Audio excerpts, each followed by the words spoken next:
उस वक्त तीफी भट्ट ने लाहौर के जो सब बड़े ताजर थे वो अपने घर बुलवाए। हजारों की तादाद में ताजर जो है वो एक जुलूस की शक्ल में मीनार पाकिस्तान पहुंचे। फिर वहां पे तीफी भट्ट की एक फुटेज भी वायरल हुई। उसमें तीफी भट्ट ने ये कहा कि मैं मियां नवाज शरीफ जो हैं उनसे मोहब्बत करता हूं और वो मेरे फेवरेट लीडर हैं और पाकिस्तान का आज सबसे बड़ा जलसा होगा। बेशुमार गैंगस्टर जो हैं उनको गैंगस्टर बनाने में बहुत से आला सियासतदान शामिल रहे हैं, आला पुलिस अफसरान शामिल रहे हैं। तो फिर जब वो परवान चढ़ जाते हैं फिर उनको मुबैना पुलिस मुकाबलों में इसलिए मरवा दिया जाता है कि वो अपनी जुबान ना खोलें। तो आपको लगता है कि जितने भी मुबैना पुलिस मुकाबले होते हैं ये सारे फैब्रिकेटेड होते हैं? मैं ताहिर प्रिंस का एक बहुत बड़ा केस था और वो कहा गया जी मुकाबले में मार दिया गया है, वो अपने साथियों के साथ फरार हुआ। तो फुटेज आ गई पीसी होटल से, तो उसकी वालदा के एहतजाज पे फिर हाईकोर्ट ने नोटिस लिया और मुकदमा भी दर्ज हो गया दोबारा। लेकिन बाद में फिर उसी मुकदमे को वो जस्टिफाई कर दिया गया जी मुकाबला असल था। सुकरात ठीक कह गया था कि कानून जो है वो मकड़ी का जाला है जिसे हशरात जो है वो उसमें फंस जाते हैं और जो बड़े जानवर है उसको फाड़ के निकल जाते हैं। ईरान का बादशाह जो शाह ईरान जब पाकिस्तान पहुंचा तो उसने एक फरमाइश की कि उस वक्त की एक मारूफ फिल्म स्टार कि मैंने जी उसका डांस देखना है। उस खातून फिल्म स्टार को ये पैगाम भिजवाया गया तो उसने इनकार कर दिया। अच्छा शुक्रवाला की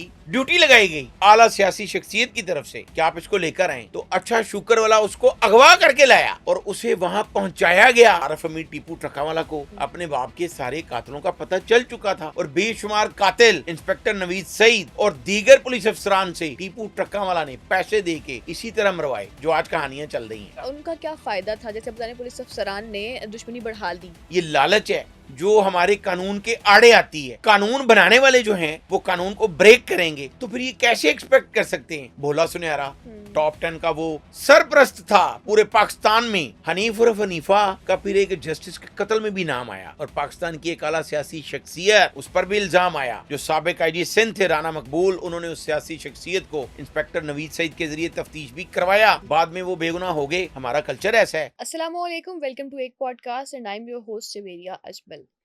तीफी बट को जब से मारा गया है उसके बाद से बहुत सी चहमगोइयाँ सवालात खड़े हो चुके हैं। उनमें सबसे बड़ा सवाल ये है कि जब कुछ जराइम पेशा अनासर होते हैं या जब एक इंसान बहुत लो लेवल से जुर्म की दुनिया में जब कदम रखता है और उसके पहले 2-3 कत्ल हो जाते हैं या वो कुछ जराइम में मुलव्वस होता है, उस वक्त उसको क्यों नहीं रोका जाता?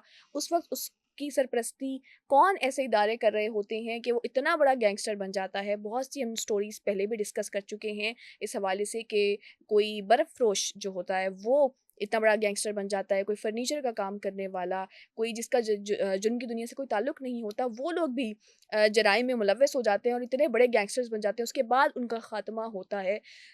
जो एक लाइन होती है शुरू से लेकर एंड तक की, उसके दरमियान क्यों नहीं पकड़ा जाता? क्या वाक़ई उनसे कुछ इस तरह की काम लिए जाते हैं बड़े इदारों की तरफ से जो कि अगर उन्हीं के ज़रिए हो सकते हैं, जैसे कोई आला ओहदेदारान हो सकते हैं, सियासतदान हो सकते हैं और बहुत सी ऐसी आला शख्सियात हो सकती हैं जो कि गैंगस्टर से हेल्प लेते हैं उनके डर और खौफ की वजह से। अब ये कुछ सवालात हैं, ये कुछ थेरीज़ हैं, कॉन्स्पिरेसी थेरीज़ हैं, कुछ नैरेटिव्स हैं। इस हवाले से आज बात करने के लिए हमारे साथ मौजूद हैं इंचार्ज क्राइम सेल एक न्यूज़ शराद निसार साहब। उनसे मज़ीद जानेंगे कि इनमें क्या कितना सच और कितना झूठ है। चलिए आपको इनसे मिलवाते हैं। Sir welcome to the podcast. Thank you Javeria. Sir आप बताएँगे क्योंकि बहुत से लोग अब पूछना शुरू हो गए हैं, हम सोशल मीडिया पे कमेंट्स भी देखते हैं कि पहले तो ऐसा था कि नवाज़ शरीफ साहब का जब जलसा हुआ था एक, तब भी तीफी भट्ट की वहाँ पे मौजूदगी देखी गई थी, उनका बड़ा किरदार देखा गया था। लेकिन अब जैसे उनको ख़त्म कर दिया गया है, तो उस वक़्त क्या था? क्या उस वक़्त उनका इमेज डिफरेंट था? उस वक़्त क्यों नहीं रोका गया? बहुत शुक्रिया जवेरिया। हुँ, आज बहुत ही अच्छा टॉपिक आपने जो है वो डिस्कस किया है कि कोई भी बदमाश, कोई भी गैंगस्टर जो है वो पैदाइशी तौर पर तो गैंगस्टर नहीं होता। हुँ, वो कैसे परवान चढ़ता है, उसको कौन प्रमोट करता है, आज हम अपने नाजरीन के लिए ये ज़रूर बताएंगे। और हो सकता है कि आगे जाकर कुछ लोग जो हैं वो इन चीज़ों पर कंट्रोल करने में भी कामयाब हो जाएं। हुँ, तो जिस तरह आपने तीफी भट्ट की सबसे पहले बात की जो मुबैना पुलिस मुकाबले में चंद रोज़ कबल ही मार हुँ, दिया गया, तो बिल्कुल आपने ठीक कहा कि जब पाकिस्तान के 3 बार वज़ीर आज़म रहने वाले मियाँ मोहम्मद नवाज़ शरीफ हुँ, लंदन से पाकिस्तान आए, तो ये कोई 10-20 साल पुरानी बात नहीं है। ये 2023 की बात है, 22 अक्टूबर 2023 की बात है। सही। उस वक्त तीफी भट्ट ने लाहौर के जो सब बड़े ताजर थे, जो सदूर थे बड़ी मार्केटों के, वो अपने घर बुलवाए नसीराबाद में, उनके लिए खाने का एहतमाम किया हुँ। और वहां से हजारों की तादाद में ताजर जो है वो एक जुलूस की शक्ल में मीनार पाकिस्तान पहुंचे। फिर वहां पे तीफी भट्ट की एक फुटेज भी वायरल हुई, जो सोशल मीडिया पे भी चली, टीवी, नेशनल टीवी पे भी चली। उसमें तीफी भट्ट ने ये कहा, वो फुटेज हमारे पास भी मौजूद है, हुँ। कि मैं मियां नवाज शरीफ जो हैं वो उनसे मोहब्बत करता हूं और वो मेरे फेवरेट लीडर हैं और पाकिस्तान का आज सबसे बड़ा जलसा होगा। अच्छा। और फिर हुआ, सारी दुनिया ने देखा। तो अगर 2 साल पहले तीफी भट्ट की जो फ्लेक्सेस लगी, हुँ। बैनर्स लगे, यानी कि उसपे कैंपेन में बड़ा पार्टिसिपेट किया? पार्टिसिपेट किया और पूरे लाहौर में मियां मोहम्मद नवाज शरीफ की तस्वीर के साथ दूसरी तरफ जो तस्वीर थी वो तीफी भट्ट की थी। तो वो बैनर्स भी लगे, उसमें पोस्टर्स भी लगे और हुँ। वहां पे काफिला भी गया। तो उस वक्त किसी इदारे ने, किसी फोर्स ने, पुलिस ने नहीं रोका या ये नहीं कहा कि आप गैंगस्टर हैं। अच्छा, गिरफ्तार करने की कोशिश नहीं की? उन तो पे तब मुकदमे नहीं थे क्या? थे? मुकदमे जो थे उनमें वो बरी हो चुका था। अच्छा। देखिए जवेरिया, जो क्राइम को कंट्रोल करने का पूरी दुनिया में तरीका है वो यही है कि जो जितना जुर्म करे उसको तफ्तीश के जरिए मेरिट पर तफ्तीश की जाए और वो तफ्तीश का चालान जो है वो अदालत में पेश किया जाए। हुँ। अदालत जो उसे सजा दे और वो सबको माननी वो चाहिए। खत्म ही होती है लेकिन ऑब्वियसली। अब जो है वो मुबीना पुलिस मुकाबलों का सिलसिला जो है वो शुरू हो चुका है और आज हम बताएंगे कि बेशुमार गैंगस्टर जो हैं उनको गैंगस्टर बनाने में बहुत से आला सियासतदान शामिल रहे हैं, हुँ, हुँ। आला पुलिस अफसरान शामिल रहे हैं। तो फिर जब वो परवान चढ़ जाते हैं, फिर उनको मुबीना पुलिस मुकाबलों में इसलिए मरवा दिया जाता है कि वो अपनी जुबान ना खोलें और वो कई ऐसे नाम ना लें जो पर्दे के पीछे हैं। तो आपको लगता है कि जितने भी मुबैना पुलिस मुकाबले होते हैं, कि सारे फैब्रिकेटेड होते हैं, ये असल में मुकाबला नहीं होता, जानबूझ के मारा जाता है? देखें जी, बिल्कुल बेशुमार ऐसे केसेस साबित हुए, अदालतों में जुडिशियल इंक्वायरी हुई। मैं ताहिर प्रिंस का एक बहुत बड़ा केस था और वो कहा गया जी मुकाबले में मार दिया गया है, वो अपने साथियों के साथ फरार हुआ। तो फुटेज आ गई पीसी होटल से, लाहौर के पीसी ये होटल डिस्कस से, कर चुके हैं हम एक वो स्टोरी। निकला था, आपको याद हाँ। होगा। तो उसकी वालदा के एहतजाज पे फिर हाई कोर्ट ने नोटिस लिया और मुकदमा भी दर्ज हो गया दोबारा। लेकिन बाद में फिर उसी मुकदमे को हुँ। वो जस्टिफाई कर दिया गया जी मुकाबला असल था। तो खैर अब जब की बात कानून करते हैं। सबके लिए बराबर ना होगा तो हुँ। फिर गैंगस्टर जो है वो इसी तरह परवान चढ़ते हैं। जब उनको ये पता चल जाएगा कि सुकरात ठीक कह गया था कि कानून जो है वो बासर, ये वो मकड़ी का जाला है जिसे हशरात जो हैं वो उसमें फंस जाते हैं हुँ। और जो बड़े जानवर है उसको फाड़ के निकल जाते हैं। तो जिस तरह आपने बात की अच्छा शुक्र वाला की, तो हम उस तरफ आ जाते बर्फ हैं। फरोश अच्छा बर्फ शुगर फरोश वाला या जवेरिया, क़याम पाकिस्तान से पहले जो मोहम्मद असलम नाम का एक शहरी अपने बाप के साथ मिलकर सड़क किनारे एक लकड़ी के फट्टे के ऊपर बर्फ बेचा करता था, उसका नाम था मोहम्मद असलम सही। और उसके वालिद का नाम था शकरदीन। अब अच्छा शुक्र वाला वो कैसे बना कि क़याम पाकिस्तान से पहले लाहौर में एक मस्जिद और मंदिर के झगड़े पे एक डिस्प्यूटेड जगह थी। तो वो मोहम्मद असलम ने वही जो वो बर्फ जहां पे बेचा करता था उसी सुए के साथ उसने एक हिंदू था जिसको मार दिया। अच्छा। उसके बाद उसको थोड़ा सा प्रमोट किया गया। ऐसे कुछ बासर सियासी शख्सियात थी जिन्होंने प्रमोट किया। फिर अच्छा शुक्र वाला जो है वो परवान कैसे चढ़ा, ये अब सुनने वाली बात है। पाकिस्तान के पहले फील्ड मार्शल सदर अयूब खान ने 1960 में मगरबी पाकिस्तान के जो गवर्नर बनाए नवाब ऑफ कालाबाग मोहम्मद अमीर खान, हुँ। तो उन्होंने अच्छा शुक्र वाला को अपना बेटा बनाया हुआ था। अच्छा। और वो इस तरह का बेटा था जिस तरह ये कहा जाता है, ये किताबों में लिखा है, बहुत से लोगों ने ये बात की कि सदर अयूब खान का जो राइट हैंड था उस वक्त, वो वही गवर्नर थे जो मगरबी पाकिस्तान के गवर्नर बने मोहम्मद अमीर खान। सही। और मोहम्मद अमीर खान का जो राइट हैंड था वो अच्छा शुक्र अच्छा वाला शुगर था। वाला, यस, ओके।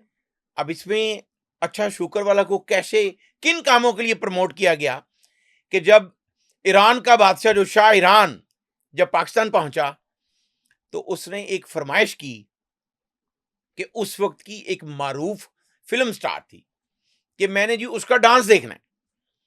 और जब शाह ईरान की इस ख्वाहिश पर उस खातून फिल्म स्टार को ये पैगाम भिजवाया गया तो उसने इनकार कर दिया कि मैं किसी ऐसी सियासी जगह पर जाकर इस तरह की कोई परफॉर्मेंस नहीं कर सकती। सही।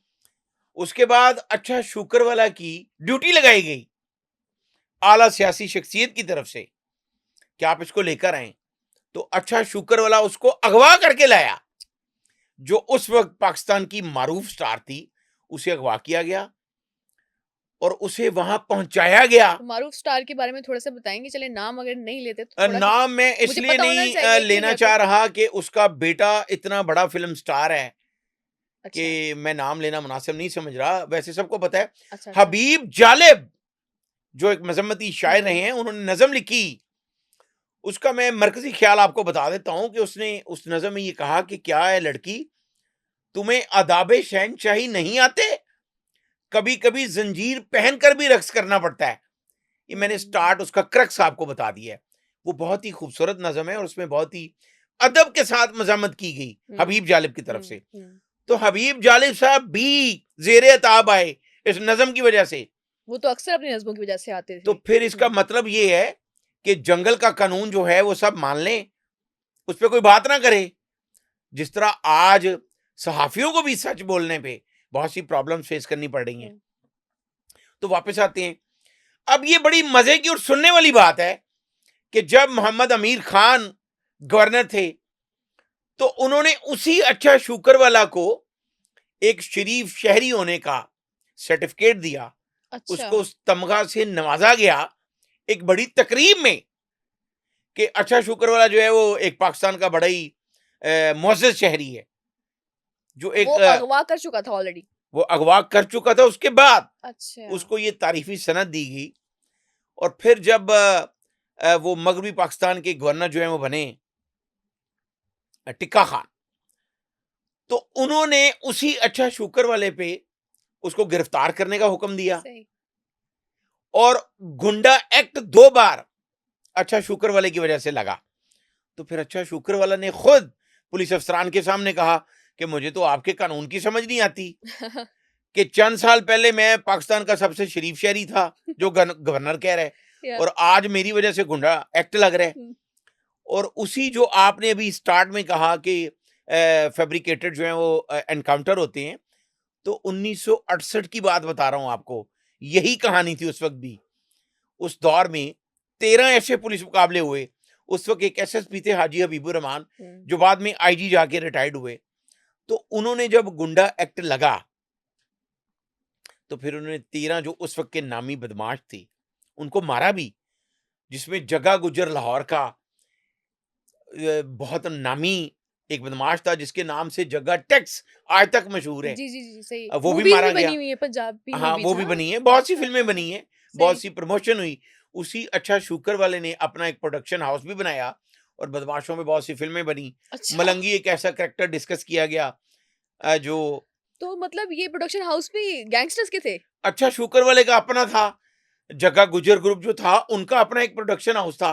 तो इस तरह की कई फिल्में बनती रही हैं और उन फिल्मों में जब वो सिनेमा में ऑन एयर होती थी तो वहां पर जरूर लड़ाइयाँ होती थी। लोग जो है वो देखकर इतने इमोशनल हो जाते थे। तो वापस आते हैं हम्म, कि अच्छा शुक्र वाले का जिस तरह हमने बताया, तीफी भट्ट का आपको बताया कि वो जी जी। पूरे लाहौर में उसके बैनर लग गए।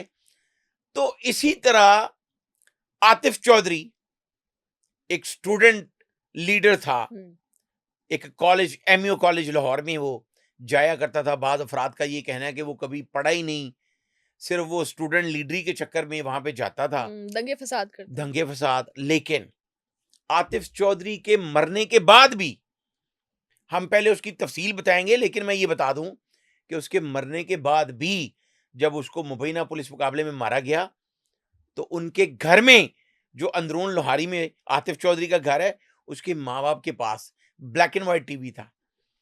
तो फिर उसको इस्तेमाल जो बड़े बाअसर अफराद ने किया, आतिफ चौधरी ने फिर बहुत कत्लो गारत भी की, दर्जनों अफराद कत्ल हुए, लेकिन प्रमोट कौन कर रहा था?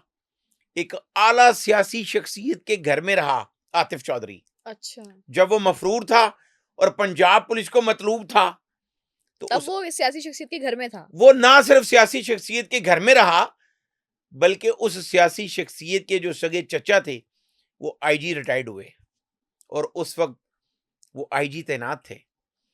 तो फिर बात ये है कि जब इस तरह के लोगों को आप खुद प्रमोट करेंगे, इस्तेमाल करेंगे, और फिर उसी आतिफ चौधरी ने जब लाहौर के एक थाने की हवालात में ये कह दिया कि जब मैं आला सियासतदानों के लिए काम करता था तब मैं बहुत अच्छा था, आज मैं बुरा हो गया हूं। फिर जवेरिया उसी रात एक इंस्पेक्टर की ड्यूटी लगी और एक इसी तरह की कहानी में आतिफ चौधरी के साथी उसे छुड़ाने आए और वो मारा गया। हम आते हैं हनीफ उर्फ हनीफा और शफीक उर्फ बाबा। ये ये कहानी भी हम डिस्कस वो कर चुके दोनों हैं। भाई हैं जिनको टॉप 10 जो थे 90s की दहाई में, गैंगस्टर्स। उनको गैंगस्टर्स का ब्रेन कहा जाता था। लेकिन वही ब्रेन जो है वो दोनों, वो अंदरून लोहारी में रहायश पजीर थे, सूतर मंडी में। और उनका बाप ईद मोहम्मद जो है वो बिल्ला ट्रक्का वाला के पास वो मुलाजिम था, काम करता था, राज मिस्त्री मजदूर, ईंटें उठाने वाला, सीमेंट लगाने वाला। तो वो बड़ा डील डॉल था हनीफ और हनीफा का।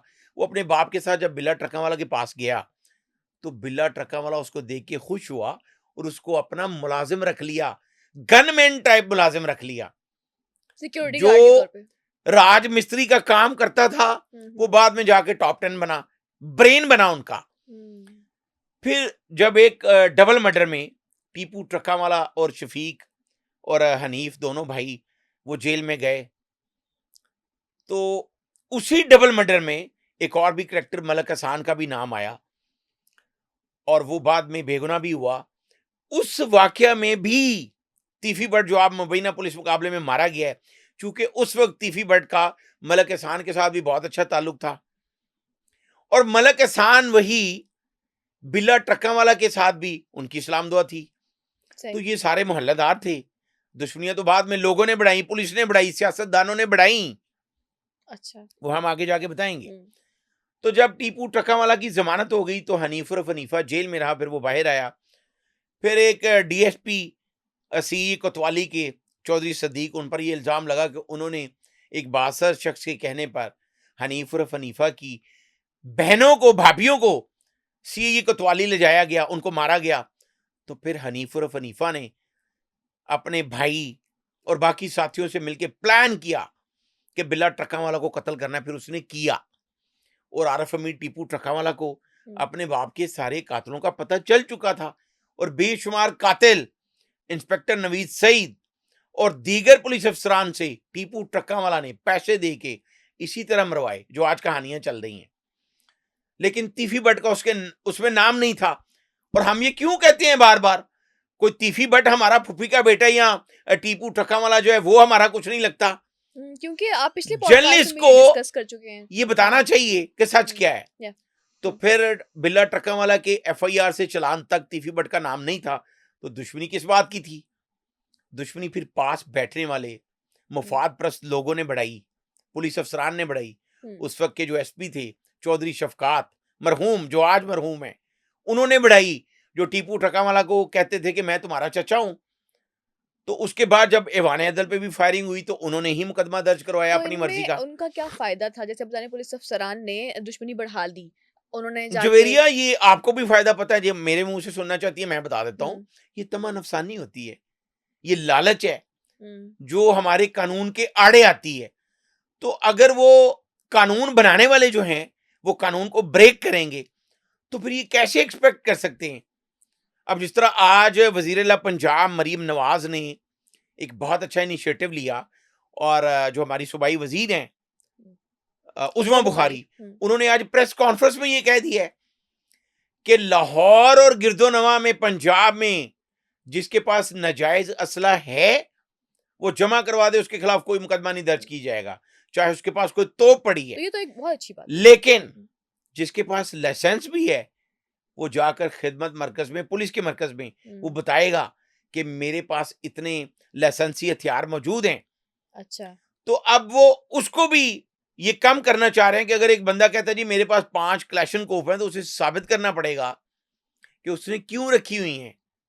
सही। तो अगर तो ये वज़ीर आला पंजाब इसमें कामयाब हो गई, क्योंकि इस तरह पहले भी एक साबिक सीसीपी होते परवेज राठौर, हम्म, उन्होंने भी ये ऐलान किया था और बहुत से लोगों ने पुलिस लाइन किला गुजर सिंह में असला जमा भी करवाया, अच्छा। लेकिन उसके बावजूद कत्लो गारत नहीं रुकी।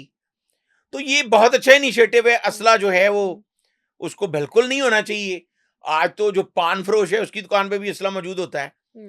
इम्प्लीमेंटेशन होनी चाहिए, अगर प्रॉपर इम्प्लीमेंटेशन हो ऐसी होनी जाती चाहिए। है तो बहुत अच्छा है। इम्प्लीमेंटेशन है क्या हम्म, कि कानून हमारे पास मौजूद है, लेकिन उसकी वायलेशन होती है, तो करवाता कौन है? सियासतदान, पुलिस अफसरान, हम्म, वो खुद करवाते हैं। तो कानून बराबरी की सतह पर होगा तो फिर सारा कुछ ठीक हो जाएगा। सही। हम फिर आते हैं एक नया, जिस तरह हम डिस्कस कर चुके हैं पहले भी कई बार, भोला सुनहरा हम्म, टॉप 10 का वो सरप्रस्त था पूरे पाकिस्तान में। हनीफ उर्फ हनीफा का फिर एक जस्टिस के कत्ल में भी नाम आया, या, और पाकिस्तान की एक आला सियासी शख्सियत, उस पर भी इल्जाम आया। जो साबिक आईजी सिंध थे राना मकबूल, उन्होंने उस सियासी शख्सियत को इंस्पेक्टर नवीद सईद के जरिए तफ्तीश भी करवाया। हम्म, बाद में वो बेगुनाह हो गए। हमारा कल्चर ऐसा है हम्म। कि बाअसर अफराद जो हैं वो कुछ भी कर जाएं। अच्छा, आपने बड़ी सियासी शख्सियत के बारे में बताया, सिर्फ एक नहीं कई, हमने उनके नाम नहीं लिए, लेकिन आपने बताया कि उसको भी सरपरस्ती की, किसी और गैंगस्टर्स की भी की। आज तक गैंगस्टर्स हमने देखा कि मार दिए जाते हैं, जो कि एक हद तक एक पॉजिटिव है, क्योंकि सोसाइटी में इंतशार फैल रहा होता है।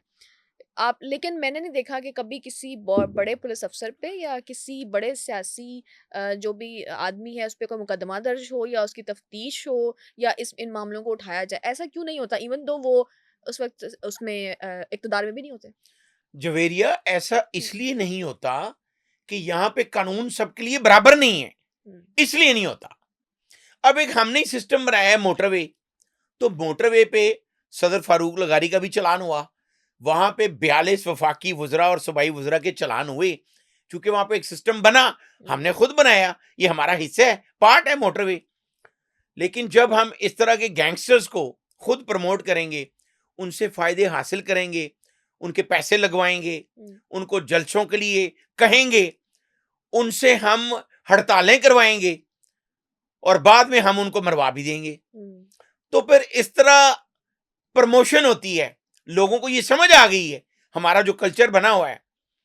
अब देखिए ना, एशिया का जो कल्चर है, अब इंडिया पाकिस्तान में तकरीबन बहुत सी चीजें मुश्तरक हैं। बिल्कुल। नरेंद्र मोदी जो है वो प्राइम मिनिस्टर है, लेकिन पूछे पीछे पूरा एक गैंग है उनकी पार्टी ही जो इंतशार फैलाने सचमुच वाली पार्टी है। अंडरवर्ल्ड जिसको कहा जाता है, या, अंडरवर्ल्ड वहां से ऑपरेट हो रहा है। हुँ, तो वो अंडरवर्ल्ड जो होता है ना, लोगों को ये नहीं पता वो किसी गोगी बट अंडरवर्ल्ड, तीफी बट अंडरवर्ल्ड। और भाई ये अंडरवर्ल्ड नहीं है, ये सरफेस लेवल पे दिखते हैं। ये दिखते हैं, ये कारोबारी लोग थे। अच्छा। टीपू ट्रक्का वाला वो भी कारोबारी था, बिल्ला ट्रक्का वाला कारोबारी। लेकिन इनके फिर इतने राब्ते बन जाते हैं कि फिर ये अंडरवर्ल्ड कहलाना शुरू हो जाते हैं, और फिर इनका भी इंटरेस्ट डेवलप हो जाता है ओके, ओके। कि अंडरवर्ल्ड, तो फिर अंडरवर्ल्ड, अगर तीफी बट अंडरवर्ल्ड होता हुँ, तो अंडरवर्ल्ड अपने बंदे को नहीं मरने देते। अंडरवर्ल्ड के साथ फिर प्राइम मिनिस्टर भी मौजूद होते हैं। अच्छा।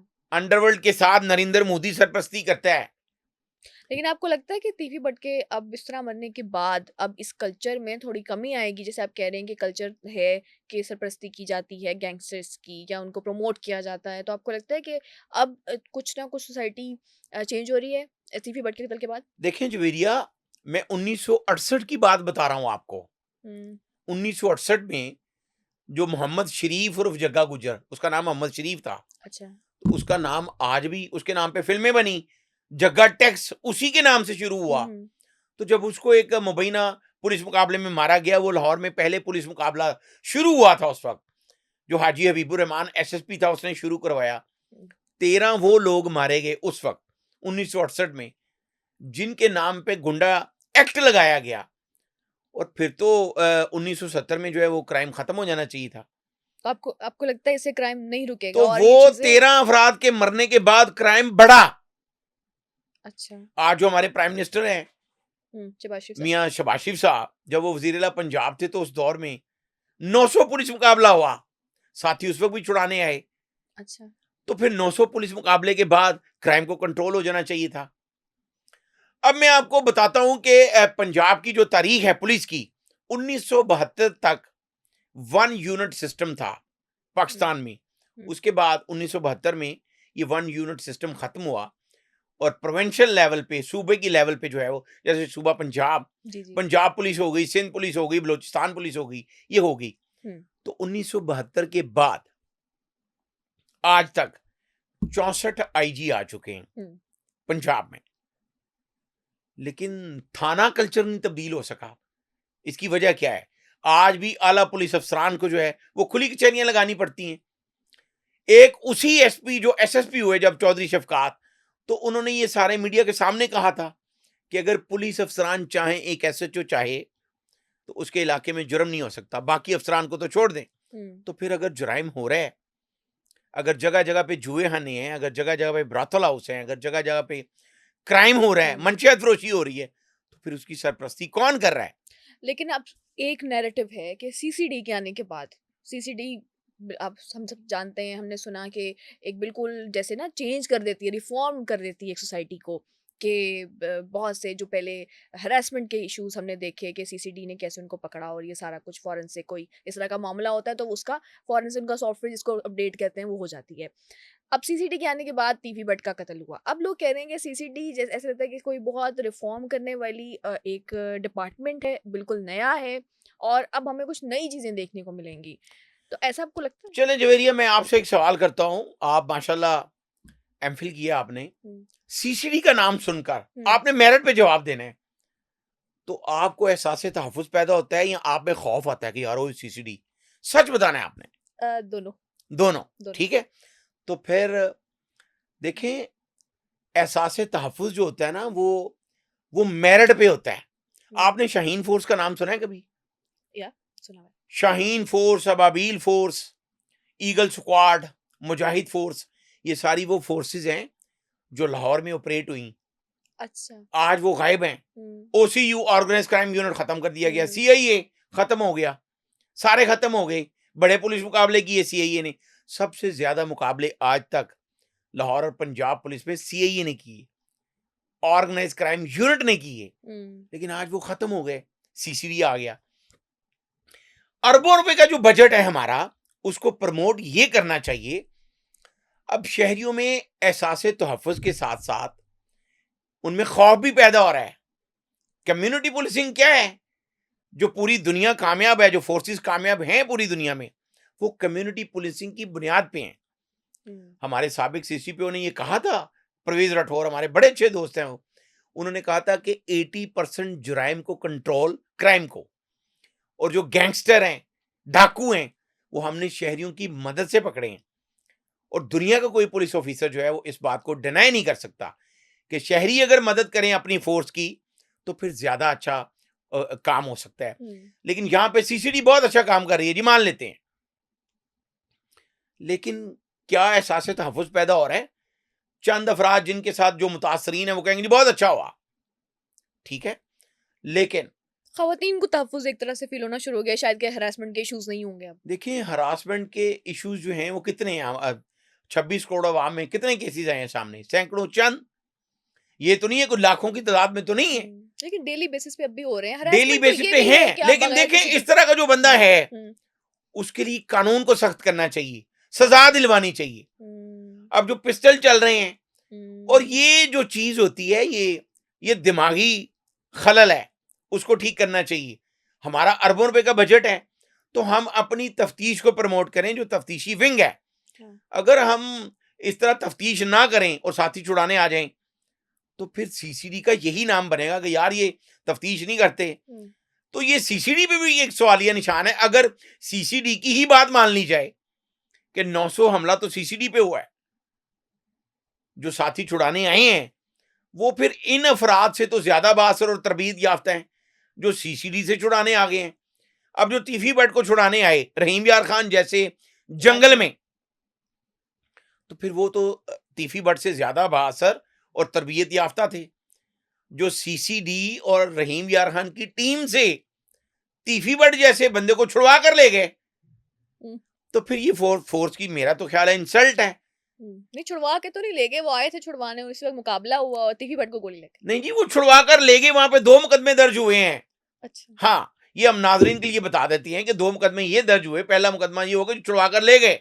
अच्छा। दूसरा मुकदमा ये हुआ कि फिर जब पुलिस ने पीछा किया और उन्होंने दोबारा फायरिंग की, तो ये एक नया लतीफा भी है इसमें कि जो बंदे पहले पुलिस से छुड़वा कर ले जाते हैं, जब दोबारा वो पुलिस से मुकाबला करते हैं तो तीफी भट्ट को मार देते हैं जो उनके पास है।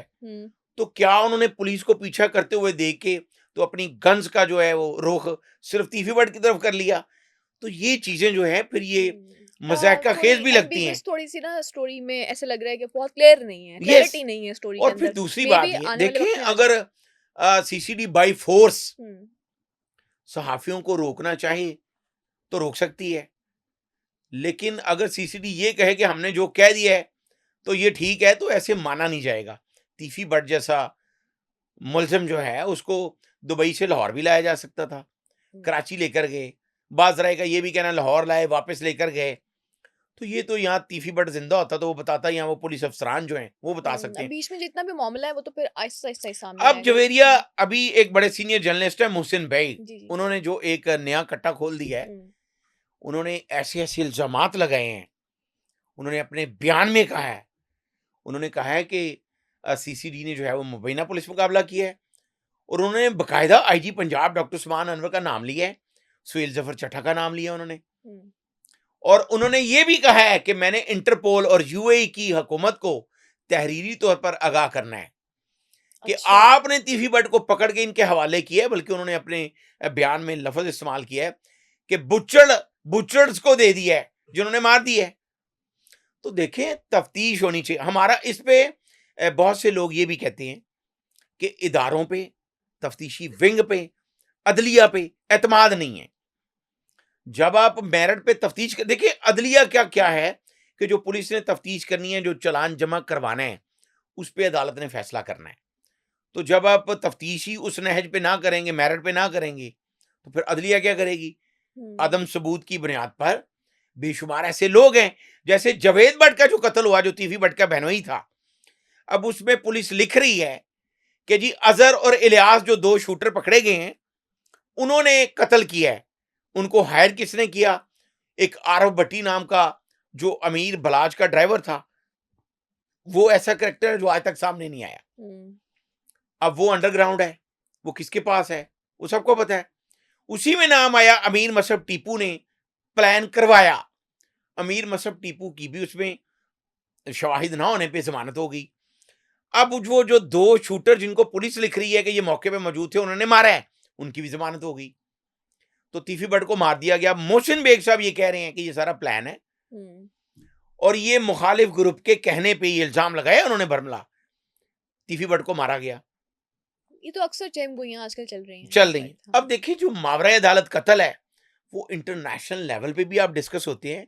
जो ह्यूमन राइट्स की तंजीमें हैं वो तो आपको ऐसा नहीं करने की इजाजत देती, कानून भी ऐसा करने की इजाजत नहीं देता कि आप किसी को, देखिए कानून जो है वो क्रिमिनल्स जो हैं उनको जितना जुर्म है सजा मिलनी चाहिए, बिल्कुल मिलनी लेकिन चाहिए। ये नहीं होना चाहिए कि उनके बेस्ट फ्रेंड जो है वो छुड़ाने आ गए हैं और उनकी फायरिंग से वो मारे गए हैं। ये अगर 600 एफआईआर इसी तर्ज की हो गई तो फिर तो ये साबित हो गया। हो सकता है ऐसे कुछ वाकयात दुरुस्त भी हों, क्योंकि अभी कुछ इस तरह के शवाहिद सामने नहीं आए कि अगर हम इसको मुबैना पुलिस मुकाबला कहते भी हैं, हो सकता है कि बिल्कुल ऐसा ही हुआ हो जैसा हमें मुकदमे में लिखा गया। लेकिन पहले की जो स्टोरीज हैं, पहले की जो मिसालें आप बताते हैं, आप स्टोरीज हम डिस्कस करते हैं, तो जवेरिया, सेम सेम सेम लगती है। ऐसा मुमकिन नहीं है।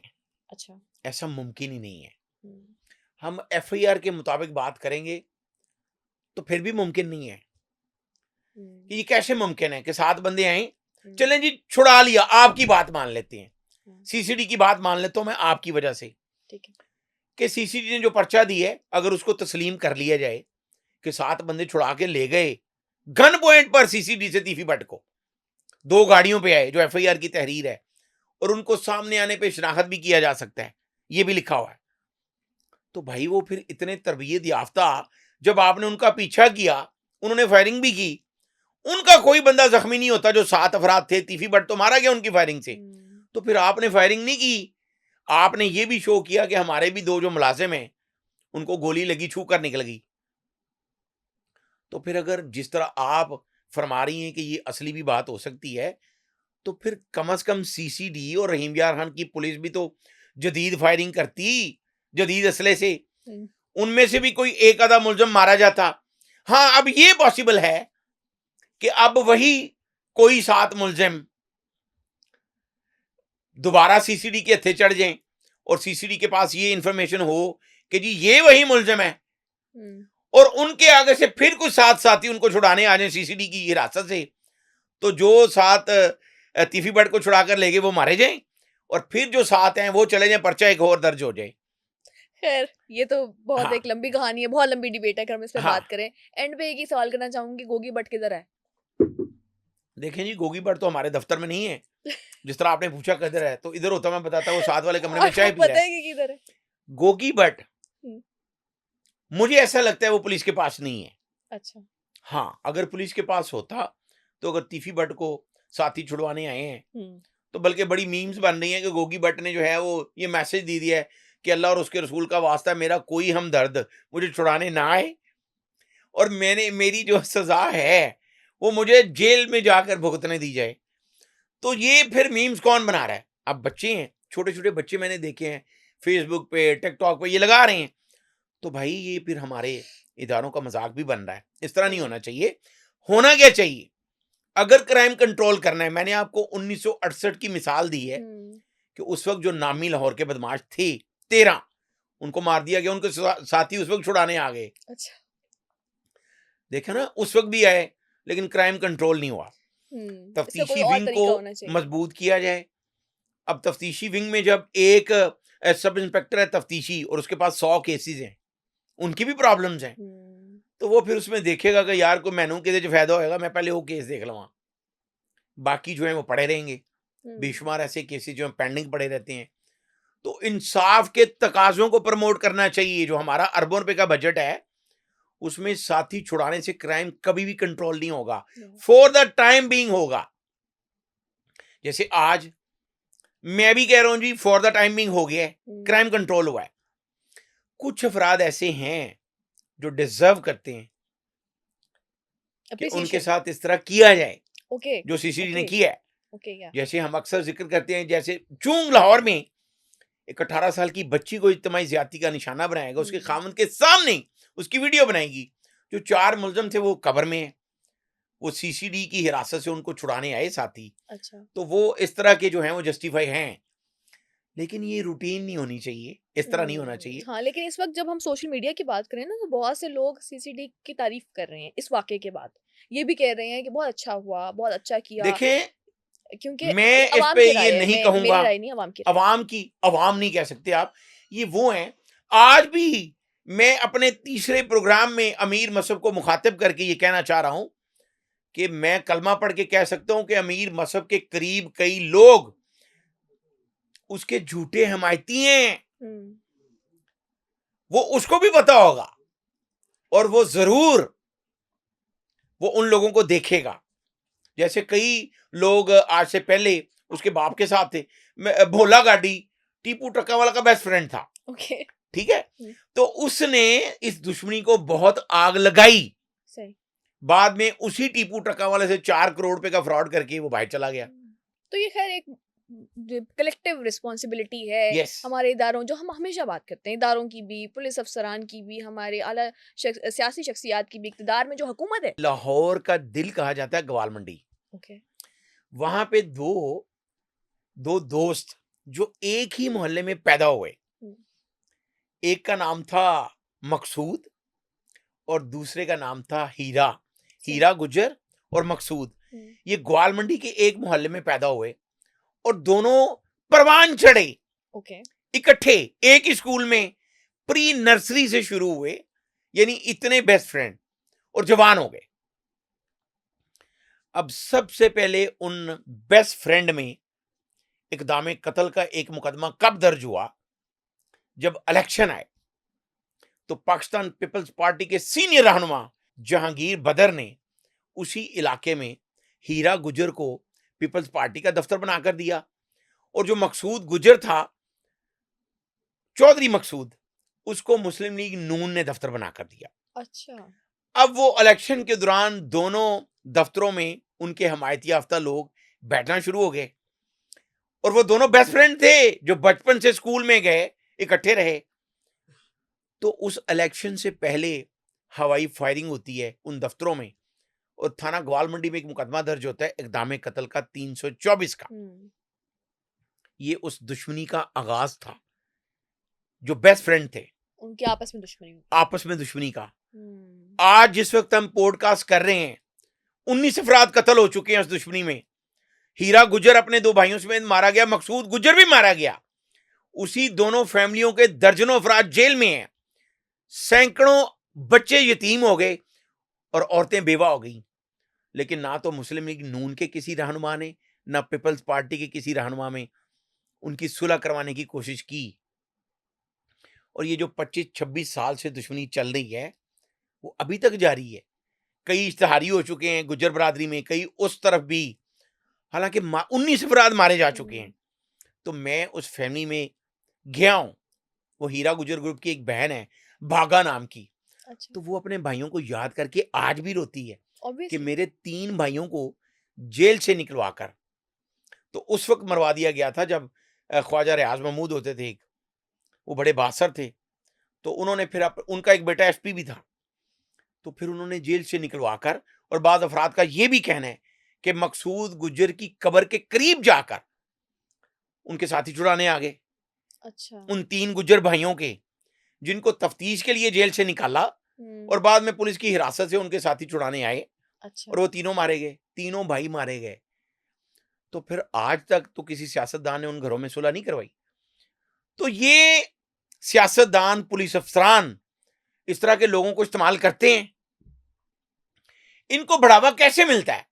इनको बढ़ावा इसी तरह मिलता है कि जब एक वजीर आजम मोहम्मद खान जुनेजो, वो पाकिस्तान के वजीर आजम रहे हैं, और मियां मंजूर भट्टू जो पंजाब के वजीर आला थे, वो अरशद अमीन चौधरी के सर पे हाथ रखते थे कि तुम हमारे बेटे हो।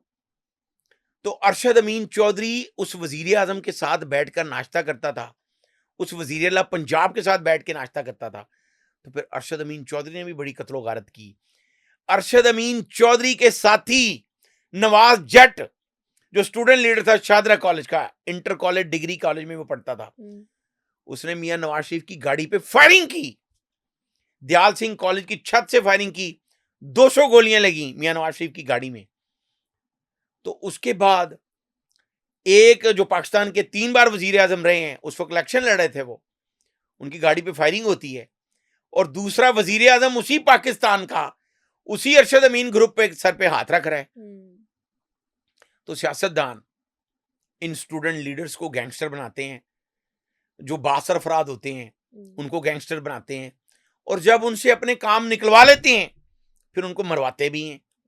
खैर ये तो एक वही जैसे साइकिल चलता आ रहा है, जैसे आपने बताया तो ना ये कि अगर हम पहले ऐसा बात होता करते था, रहेंगे वैसा तो ये अब तो हम भी 3 घंटे बता सकते हैं बात सारी तफसील। एग्जैक्टली अगर हम वो हिस्ट्री से शुरू करेंगे तो मुझे ऐसा लगता है कि अब वो अब तक बताना उसके लिए बहुत एक बड़ी एक स्टोरी है। लेकिन करक्स इसका यही है, एट द एंड हम यही कह सकते हैं कि अवाम को भी रिस्पॉन्सिबल होना पड़ेगा, और कलेक्टिव रिस्पॉन्सिबिलिटी है हमारे इदारों की, हमारे पुलिस अफसरान की, हमारी हुकूमत की। अगर हम चाहते हैं कि पॉजिटिविटी फैले, अगर हम चाहते हैं कि वायलेंस कंट्रोल हो, तो सबसे पहले मुझे लगता है एक आम शहरी के तौर पे अपने आप को बेहतर बनाएं हम सबको, और ख़ास तौर पे वो नौजवान जो कि जराइम की तरफ राग़िब हो जाते हैं ये सोच के कि हमें पावर मिलेगी, हमें पैसा मिलेगा, तो उनके लिए एक बहुत बड़ा एक मैसेज है कि प्लीज़ इन चीज़ों की तरफ ना जाएं, वो रास्ते इख्तियार करें जो वाकई आपके फ्यूचर के लिए बेहतर हो सकते हैं। तो इसी के साथ एक अच्छी उम्मीद के साथ कि अल्लाह हमारे पाकिस्तान के लिए, हमारे पंजाब के लिए, पूरे पाकिस्तान के लिए एक अच्छी पॉजिटिव फ्यूचर लेकर आए। हमें दीजिए इजाज़त। अल्लाह हाफ़िज़।